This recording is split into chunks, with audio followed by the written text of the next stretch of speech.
Perpendicular draw करता है, cord में वो कॉर्ड को बाइसेक्ट करता है। मींस कि sir as OF is perpendicular on AB, जितना AF होगा उतना BF, then सर AF जो है equals to AF जो है वो बराबर होगा FB के। रीजन क्या देंगे?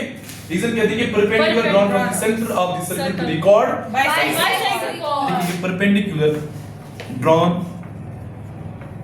From the centre of the circle, from the center of circle to the chord bisects the chord। उसने chord को क्या करा होगा? bisect chord। ठीक है। सिमिलरली आप ये भी कह सकते हैं कि सर जितना CG होगा उतना ही GD भी होगा, है ना? जैसे देखो ना, ये AB में chord, ये AB भी परपेंडिकुलर था, CD भी परपेंडिकुलर ड्रा कर सकते। इसी तरीके से सर CG जो है वो GD के बराबर है। सिमिलरली लिख सकते हैं। Yes sir. सिमिलरली सर क्या था वो?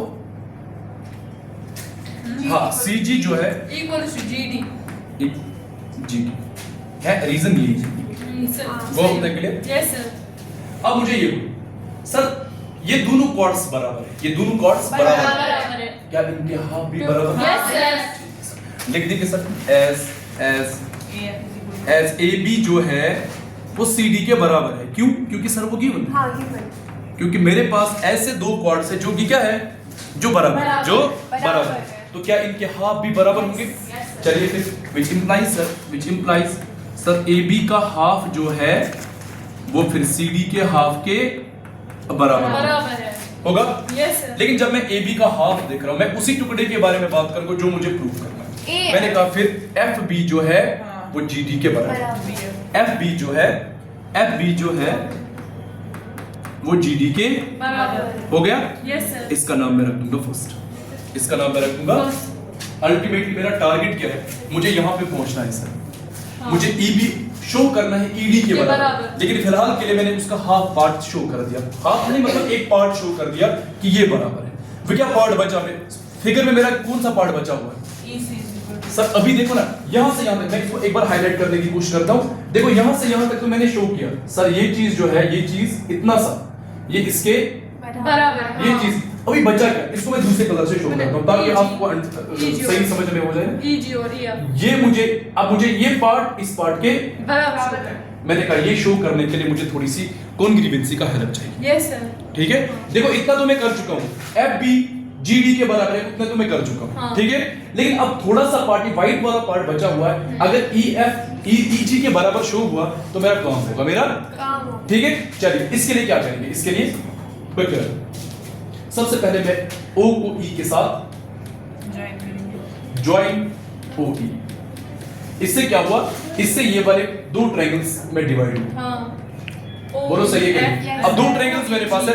मैंने कहा अगर दो ट्रायंगल्स कॉन्ग्रुएंट हुए तो CP से EF EG के बराबर होगा, और मेरा टारगेट भी वही है।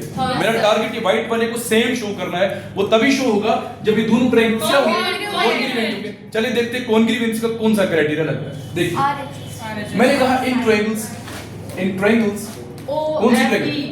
ये एंगल इस एंगल के बराबर है, राइट एंगल। मैं इसका नाम दूं क्या? नाम यस सर दीजिए। नाम दीजिए 1 2। मैंने कहा sir angle 1 equals to angle 2 के बराबर। each 90 degree. सर ये दोनों एंगल each राइट एंगल।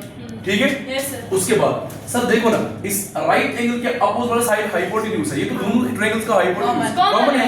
देखिए सर OE जो है एंगल साइड वो OE के बराबर है। नहीं देखो ऐसे कॉमन है एंगल साइड एंगल कोई रूल नहीं है। ठीक है, अब देखो यहाँ से सर एंगल 1 एंगल 2 के बराबर है क्योंकि दोनों 90। इसके बाद सर OE के बराबर है, कॉमन है। लेकिन और क्या बचा? सर इस ट्रायंगल का OF इस ट्रायंगल के OG के बराबर। क्यों?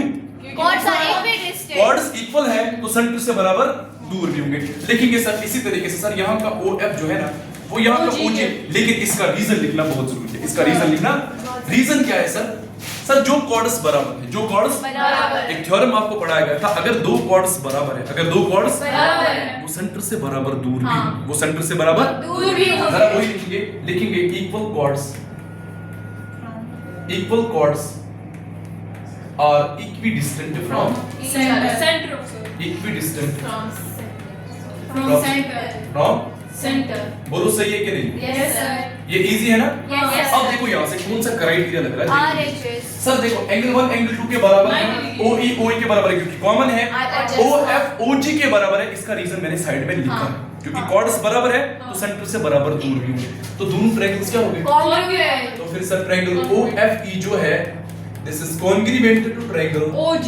OGE, लेकिन क्राइटेरिया को लिखना पड़ेगा Congruency. RHS rule of Congruency. RHS rule of congruency. सच बोलना, अगर दो ट्रायंगल्स तो आप आराम से लिख सकते हैं सर यहाँ का FE और यहाँ की G बराबर. which implies सर FE जो है वो यहाँ का GE के बराबर होगा। By CP, reason CP. देखिए CP, CP. अगर दो ट्रायंगल्स कॉन्ग्रुएंट है तो उनके कॉरस्पॉन्डिंग पार्ट्स बराबर होते हैं, चाहे वो एंगल होंगे चाहे वो साइड Side होंगे। लेकिन आज मुझे साइड्स की रिक्वायरमेंट है तो इसलिए मैं साइड्स के बारे में बात कर रहा हूँ। ठीक है, चलिए सर इसका नाम क्या देंगे? Second. चलिए इक्वेशन फर्स्ट आपको पता है? Yes, sir. इक्वेशन सेकंड पता है? Yes, sir. दोनों को ऐड कर दो। ऐड करने का मतलब LHS से ऐड होगा, RHS RHS के साथ. मैथमेटिक्स में ऐसे ही करते हैं Yes, ना? yes. आप LHS को LHS से ऐड कर दीजिए, RHS को RHS को RHS से ऐड कर दीजिए, आपका रिजल्ट खुद ब खुद आ जाएगा। चलिए लिखिए यहाँ से, यहाँ कहाँ है? ये है, FB को. लिखेंगे एडिंग फर्स्ट एडिंग। First. अब बेवकूफी की तरह ऐड मत करना, एडिंग फर्स्ट है, Second. एक सिस्टमैटिक वे से ऐड करेंगे, मतलब जैसे मैथमेटिक्स में करते हैं LHS। FB देखो यहाँ का LHS क्या है? FB Plus F. और यहाँ का क्या है? FB. Equals to GD plus G. GD plus G. सच बोलना, अगर मैं FB और FE को कंबाइन करूं, देखो यहाँ से FB और FE को कंबाइन करूं, कौन सी लाइन मिल रही है? B. है ना? हाँ। तो B या EB है ना?